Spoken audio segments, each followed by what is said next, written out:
Hello. I'm not a popular YouTuber or, accredited Torah teacher or flat earther, anything of that nature, though I hold a lot of those same beliefs and follow a lot of those channels. I would always like to have produced something so I could help and get information out there, but I've never really been able to do the editing and all the other technical stuff that comes with running a YouTube channel, which is quite a bit, and it takes a lot of time, which I see a lot of the time YouTubers who are requesting help, that's what they ask for, is that, hey, I'm not trying to make money from this, but a lot of my time and energy is spent to this. I can't put a production up like that. As you can see, I'm in my house, background, fan going, I don't have fancy beard, I don't have any fancy hair products in my hair, I'm just me. I don't even know if this video is going to get watched. I don't even know how to get it out there, but I just felt called to say something. The Torah community right now is completely in upheaval. It flames everything, which everything seems to be going that direction lately, but this is really tough to see because the Torah community really relies on each other for strength. And seeing it so divided right now over recent issues, which obviously is a lot to do with Paul, it's causing a lot of problems. I don't know, there's a lot of people chiming in, and one more voice chiming in, God knows, just make things a lot worse, but I just feel some things need to be said.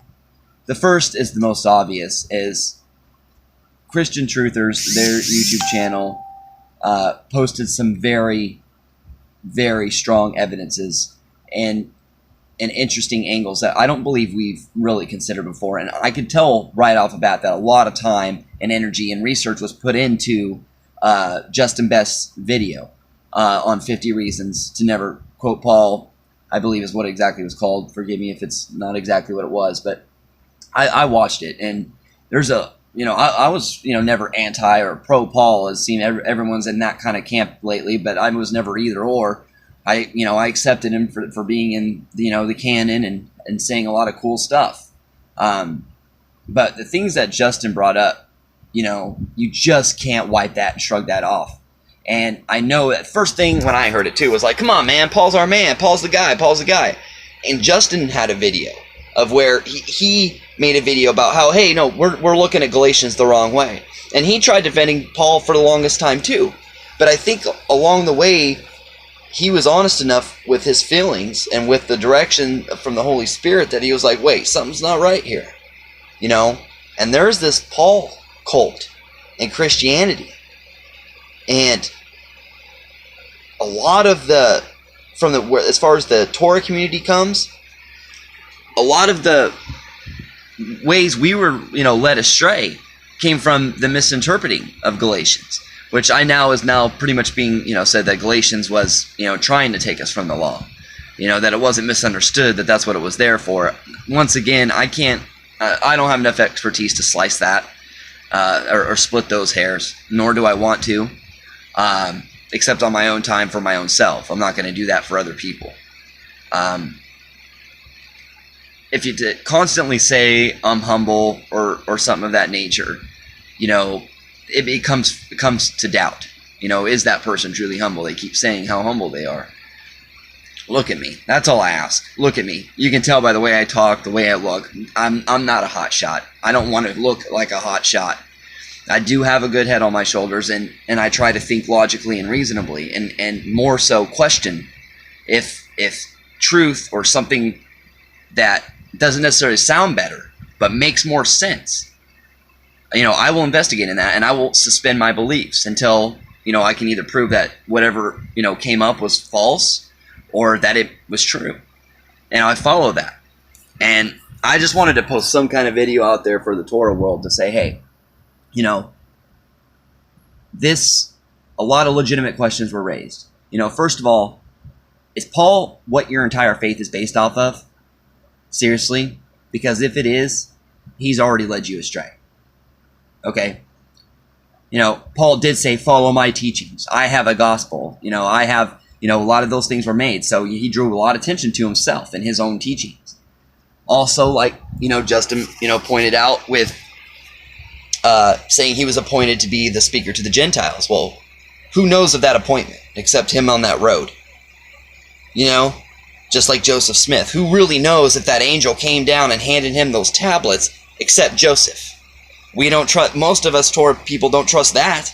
But we did blindly trust the conversion of Paul or Saul on the road. We just accepted it. Okay, cool, great, groovy, all right. And that was it. With what else? But do we ever have a direct word from the Messiah appointing Paul as an apostle or as a teacher or sending him to a mission when he was alive? You know, and why would Jesus make a special reappearance after being already ascended to heaven? You know, all the other appearances he made after he resurrected, he was still doing them. But after the final ascension, it was like, all right, next time I'm back, it's big time. So, but he really meant, no, next time I'm coming back, other than the fact that I'm going to come back and get one more apostle that I didn't get before when I was here. I mean, I just think a lot of the questions that, you know, Justin raised are not his questions. They're questions that need to be answered and that were there all along. You know, what's this Paul cult? You know, and why does so much of our faith rely on one dude? God has used so many diverse people in the Old Testament and the New. He had 12 apostles, not one named Paul. Yet this argument isn't over Timothy, you know, or anybody else. It's over Paul, who caused a lot of attention to himself and murdered and slaughtered a lot of Christians, which none of the other apostles did. And not, you know, and yet we are vehemently. I hope I said that word right. I meant what I was saying in the context of it, but I don't know if I said it right. But we have fervently come to the aid of Paul so much. Why? Why is so much reliant on him? Why is our faith so shaken by the questioning and the examination of Paul's words when Paul himself said to do it? You know, analyze these words, test them. That's what Justin did. He tested them. You know, this outcry in the community, there's a divisive tactic being used right now, I believe. I don't know where it's coming from. I'm not going to say any one source. There's obviously something that's trying to penetrate and divide the community. Divide and conquer. It works.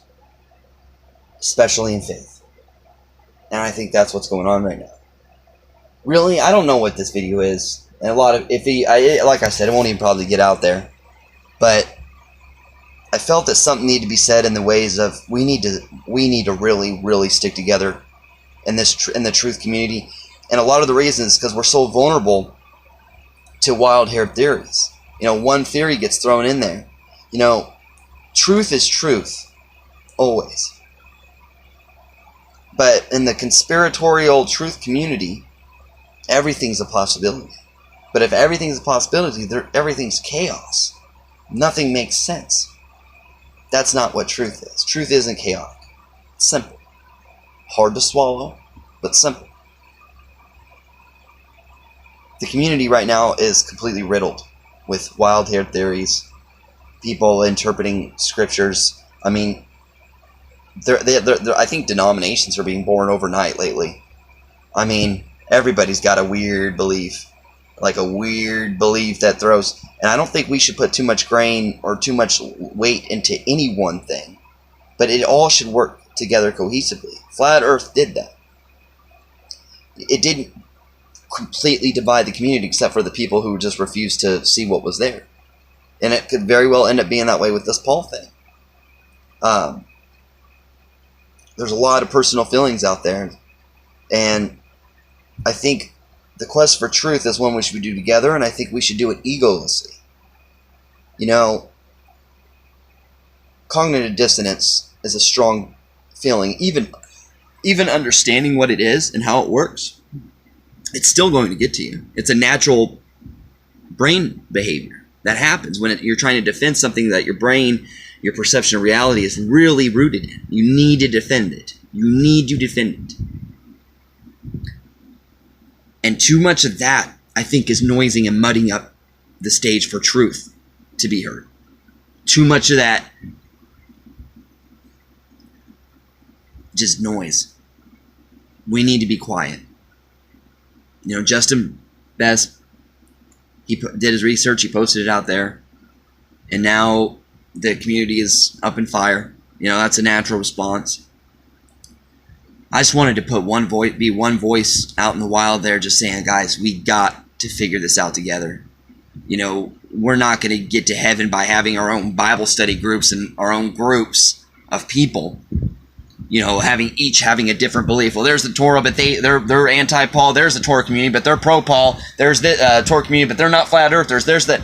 It's not going to work like this. It's not going to work like this. We have got to stop hanging on to things just because we feel we need to hang on to them for our own ego's sake, or because our daddies taught us that. Well, my grandpa believed strongly in Paul. My grandpa believed in the globe. You call my grandpa a liar, boy? We don't have time for those kind of feelings in the quest for truth. And there's too many of those people standing in the road, getting in the way of that. Say, we don't need no more ego. We need humbleness. Ego has got us nowhere. Ego is with Plato. Ego is with Copernicus. Ego is with Edison. Ego is with Franklin. With these brilliant inventors, trying to get their view of reality as being the view. We have no more time. They led us into delusion. Saying, this is my theory with my evidences, with my facts, with my research, that my belief in.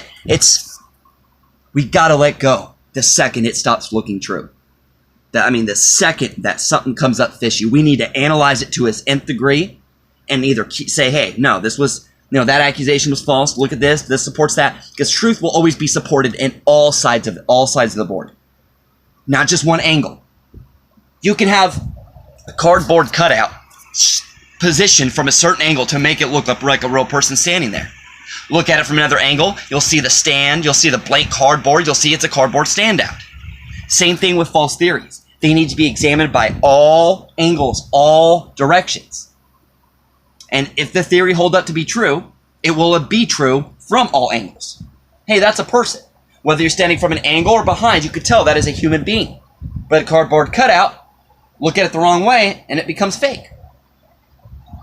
We need to keep this analytical passion, of really looking at things for truth and what they are, and just stop getting caught up in what our daddies taught us and what we thought was the truth. That doesn't mean that if someone comes up with wild hairy theory, you just jump to it. Things need to be processed in their own time. But we need to stop reacting so quick off an instinctual reaction of, someone's challenging a dear belief of mine. I gotta go fire on it. Let me blow it to pieces. Listen to it. Like I said, I had no skin in the game. I wasn't pro anti-Paul.